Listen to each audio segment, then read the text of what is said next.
That's fine. Good job. I always wanted to do that. Hey everyone, it's Priscilla Ono. I'm Pauly Blanch and we're here with Fenty Beauty. And today you're in the makeup room.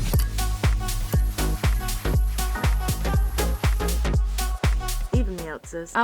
We're even you out. We're going to show you how to cover and conceal under eye darkness and circles. I got this beautiful look using all concealer as foundation. 5-minute makeup with 5 Fenty Beauty products. What was your first impression of We're Even concealer?